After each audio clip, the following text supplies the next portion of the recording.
Hello, everybody. Welcome to another edition of the Match Week series. We are very, very excited to have another guest on today. She's going to be a lot of fun, and I'm going to throw it over to her to introduce herself. Hi, everyone. I'm Dr. Trishna Kumar. I just recently matched in the 2023 match, and I'm really excited to be here today to talk to all of you guys. A little bit about myself. I'm from New Jersey. I went to St. George's. We'll be graduating in a couple months, and I matched in psychiatry.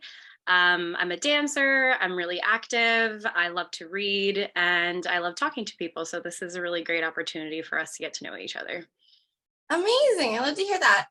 For those of you who are just joining us for the first time, I'm Amanda. I'm the Director of Communications for Match Resident, and I do a lot with the ambassadors. I'm the one that you'll be talking to a lot if you call in or email, so please always feel free to reach out to us.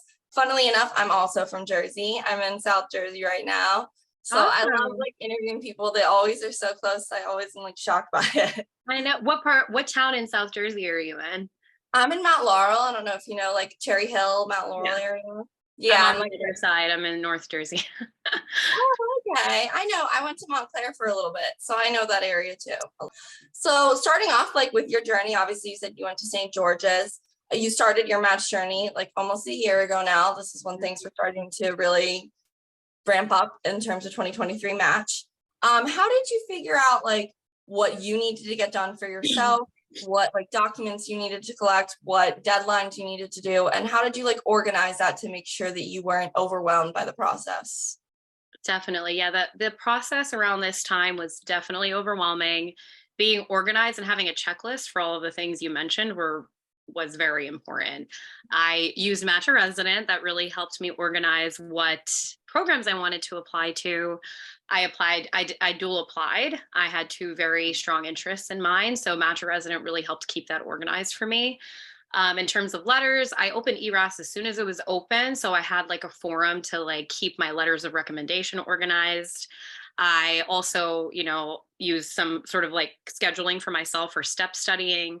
Pretty much all these things that were organizational helped me put everything else in line seamlessly, because without it, it would have been very difficult. But Match Resident was the biggest resource I used for Match. So you said you dual applied. So you did psychiatry, and what was the other one that you applied for? I applied to psychiatry and pediatrics. I plan to apply to child adolescent psychiatry as a fellowship. So in my head, I enjoy the pediatric population a lot, and I absolutely adore and love everything about psych. So I was I have to intersect two of my strongest passions. So I dual applied, and I was I'll be happy either way.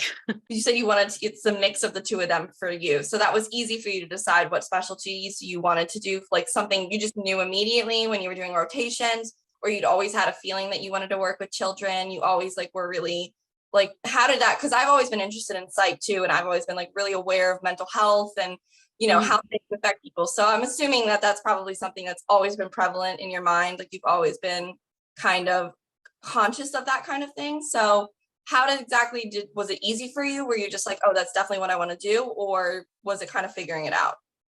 I think it was a little bit of both. Like you were mentioning, it's something that's been sort of present in my life for quite some time. I studied psychology in undergrad. I worked as a teacher before medical school, so that really exposed me to the pediatric population. So these were sort of my niches already, and rotations, especially the clerkship rotation for pediatrics and psychiatry, were confirmatory. Doing them just sort of made me understand 100% that these were the things that I needed to do for the rest of my life. So it confirmed it was an idea in the works already. Okay, so cool though, because this is also giving me an idea of your application, because I'm sure when you were forming your application, it's I've had experience with children, I've had experience with psych, this is something that I'm very passionate about. So is that how you kind of when you did psych and peds, I'm assuming you had all psych letters when you did psych and all peds letters when you did peds, or did you kind of mesh your application a little bit at all? I definitely got pediatric letters as well as psychiatry letters, but I guess in terms of advice that I could impart, I treated every rotation that I had as a rotation that I was going to apply into that specialty for, because that made getting a letter, it didn't seem awkward. It wasn't hard to ask an attending. I really tried to put my best foot forward so I could get a letter from everybody. So exactly, a mesh of everything. I had some specialty specific letters as well as generic ones, so I could enhance my application and not be short on any letters, basically. So then when you went to go to applying, I know you said you used Match a Resident, helped you kind of narrow it down. Did you like, did you have a cap in mind? Because I know it's an expensive process. So that's part of why you use Match a Resident to help you hone in on what's going to be the best one for you to try and apply to. Did you have a number you wanted to apply to, or were you kind of like going with the programs that you were like the most passionate about? I think, again, it was an intersection of both. I definitely utilized the Match a Resident percentages to help make my list first. Like I went through those programs and made sure to add those on ERAST for sure, based on the statistics I was seeing. Then things that I was really passionate about, programs I would have loved to go to, even if they were ultra competitive or whatever, just, to give myself a shot. You only have a shot if you try. So I wanted to make sure I did those things. And to me, it was more like there wasn't really a cap. It was like I was willing to do whatever. And I was very blessed, circumstance wise, to be able to apply to numerous programs. I didn't want to leave anything unturned, which I know is, it's a financial burden, just like you mentioned. But I told myself that it was a cost that I knew was going to be worth it in the end, even though it was pretty costly. Yeah. And besides the financial part, like part of why we ended up talking was because, you'd seen something on Instagram that you don't want people to get down on. You don't want them to put them in boxes and say, you can't apply for this specialty because you don't have this. And I completely agree with that. I mean, I don't think that we tell people all the time, just because a program doesn't, maybe their requirement says that you're not that exact cutoff, you might still get it. You never know. There still is a chance that you'll get an interview in place with that program. We can't tell you that, and nobody can tell you that. So I don't know if you want to talk about that, like the mental state of that a little bit, because I know for picking programs for people, it gets in their head, like, am I even worth it? Can I even do it? Will they even look at my application? So I don't know if you felt that at all, like if you want to talk about that. Yeah, definitely. That's a little bit about my journey too. I am a person who had to repeat step one. I took it the first time and I did not pass the exam. It was a very difficult time. And I had to take it again. Didn't even get a super strong score. I literally just passed when I got the step one passing score. And then I took step two. So in terms of like numeric statistics, I wouldn't say that I was like super, super, super high. So Match a Resident also helped me there because of, it really helped me like find a niche of programs. And what you were mentioning about, the mental state of all of that, it wasn't a great one, and if I had seen things about locking myself into certain programs or not because of my statistics, it would have really affected my overall demeanor and self-confidence in the process. So a big part of why I wanted to talk to you today is that, your journey is not dictated by the numbers that come out of the USMLE. And I feel like I'm a testament to that, because psychiatry is a specialty that's definitely brewing in competitiveness. And there were a few people out there that told me that I wasn't going to match into psych because of that. And here we are today, and I'm very thankful. I'm very blessed. And it just goes to show that you can bring so much to the table and still be a unique candidate. So I'm very thankful for that. I was just interviewing someone the other day. She had a step one attempt and she kind of like froze after that because she didn't pass. And she was like, oh my God, can I even do this? Am I ever going to be able to do this? She waited 2 years to take it again because she was so nervous about studying for it. She did match, so I was very happy. But I mean, it's so much, there's so much pressure, I feel like, on it. I feel so bad all the time when people reach out. It's like, I have this red flag, like, will I ever, like, should I just give up? And I always feel like, no, I mean, there's no reason why a red flag is going to stop you completely. It's just about how you go after it. So even with the naysayers, like, it's hard. Like, I have people all the time, I get asked a lot, what are my chances? Should I even try? I never tell people that because, like, I can't tell you what your chances are. Nobody can tell you what your chances are. The only one that can do that is yourself, is you giving it everything that you have and putting your passion forward and not stopping. Like, the only way you're going to fail is if you stop. So yeah, I love that. I thought that was a good point to, especially with the attempts. Like, we have a lot of people who get really caught up on the attempts and think they're never going to look at my thing. I'm not even trying. It's not even worth it anymore. And it's not true, because you're so much more than your USMLE scores. Absolutely. I agree with you. So going into interview season, like, I know you've applied around, did you get like both, you were taking both psych and peds interviews, or was it like mainly psych?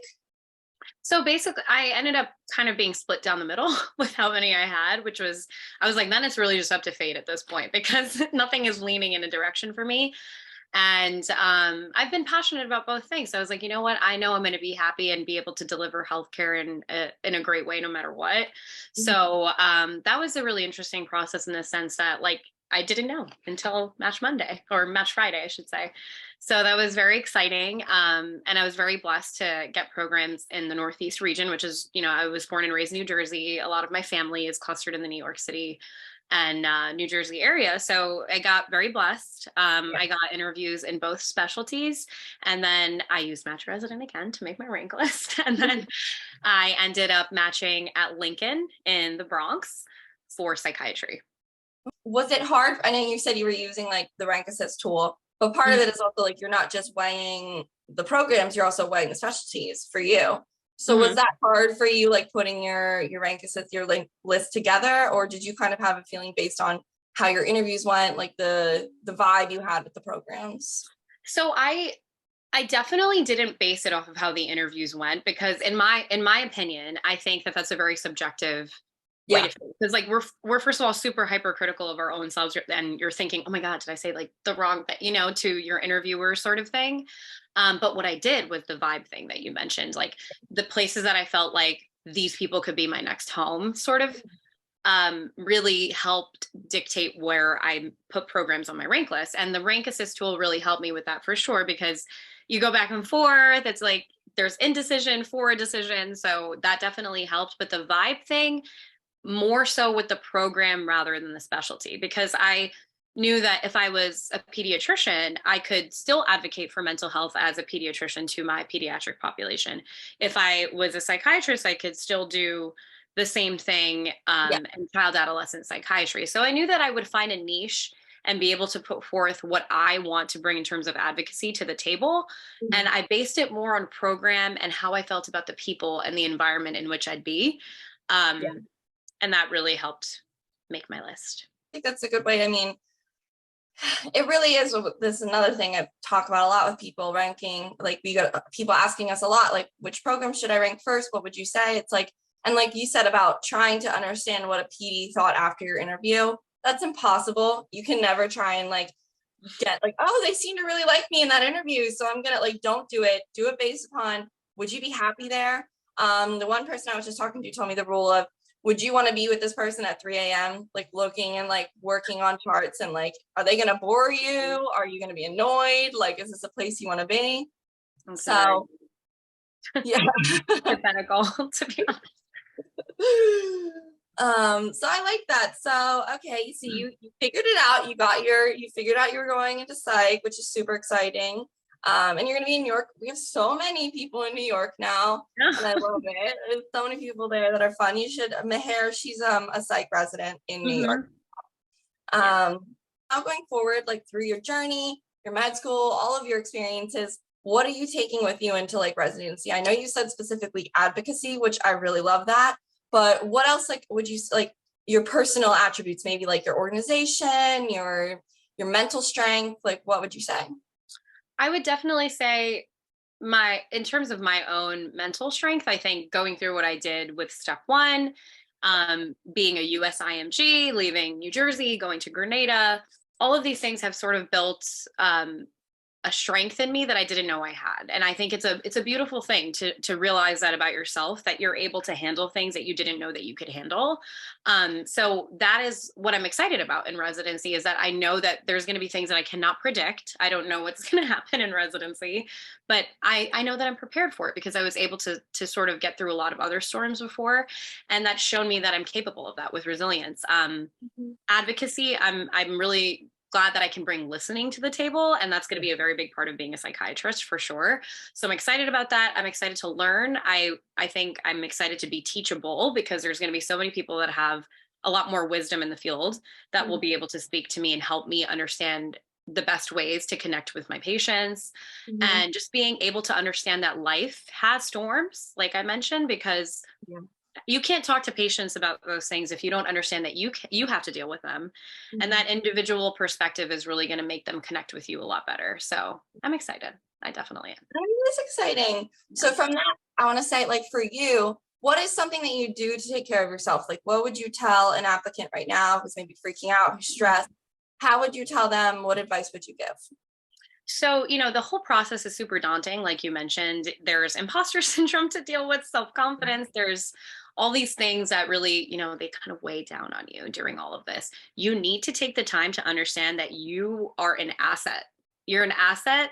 It's a two-way street. It's a job search. They want you as much as you want them. You bring something to the table. And my other advice is do the things you love. Like, I'm a big nature walk person. I love going outside. Sometimes weather permitting in the Northeast, that doesn't always work. But another great tool to have is the people around you. The support system that you have is like, there's nothing like it. Hug someone, hug your mom, hug your dad, whoever is at home, your boyfriend, your girlfriend. Like, having a support system and people outside of the field that are there to be like, hey, you're amazing. It means so much. It means way more than you think it does during the process. So remember who you are, remember what you bring, and support yourself with the people and the things that you love. Yeah, be kind to your mind. Be kind. Don't give those words, those toxic thoughts. Like, am I enough? The imposter syndrome. I feel bad. I feel like we see that so often, but Yeah. you guys are enough. You can do it. So please, if you have questions or you're feeling like you have a lot of doubt or something, number one, remember why you're doing this and why you want to do this, why you're passionate, all of the work that you put into it, all of that you've already overcome. And also reach out to us. Like, you're more than welcome to reach out to Match Resident. I'm sure that Trishna would be okay if you needed to send her a message and say, hey girl, I'm having a rough time. How do I get through? And we all go through it. So it's totally okay, guys. We're wrapping up. Is there anything that you want to add? Anything that you feel is important to say? Yeah, definitely. I think a lot of the journey, especially like going through medical school, we're always fixated on the next step because it just so happens it's a field and a job search that has so many steps, especially like, through schooling and everything, that don't always look forward to the next step being like, oh my God, it's going to get better then. It's going to get better then. I'm going to be happy then. Destination happiness is a very dangerous road to go down. And one thing that I definitely take from the journey is that you need to enjoy every part of it. And I know a lot of it is daunting. There's step 1, 2, like your personal statement, this, that, or the other, fixing in rotations and electives and seeing what looks good, letters. Like, there's so many things. It's like a laundry list that can be like pages long, but everything happens as it should. Things fall into place and you can't rush it any more than it's happening already. So enjoy the journey as it is, and you will end up where you're supposed to be. And you match your resident. Love that. Love that. I've not heard that term before, destination happiness. And I feel like you're right. It's such a trap. And I've definitely done that before too. Like, once I get past this, I'm going to be happy. It's going to be fine. It's going to be calm. And then you get there and you're like, wait, I still have to deal with all of the same like issues in your head. Like, you have to realize how to take care of yourself in the moment. And like you said, live in the moment, be grateful, you guys. I mean, be grateful you have this opportunity. Even, I know that sounds like a really ridiculous thing to say, but you're going after what you want in your dreams. And I know it's like time consuming, it's expensive and it's stressful, but it will pay off. You will realize your dreams. So just keep going, y'all. Yes, definitely. Great. Well, thank you so much for joining me today. I feel like this was a really, really good conversation. I feel like it's gonna give a lot of people a lot of positivity, give them a little bit of inspiration. So I appreciate that. And I'm sure we'll collab more with you in the future, because I think that you could have a really good supportive voice for people, a grounding voice.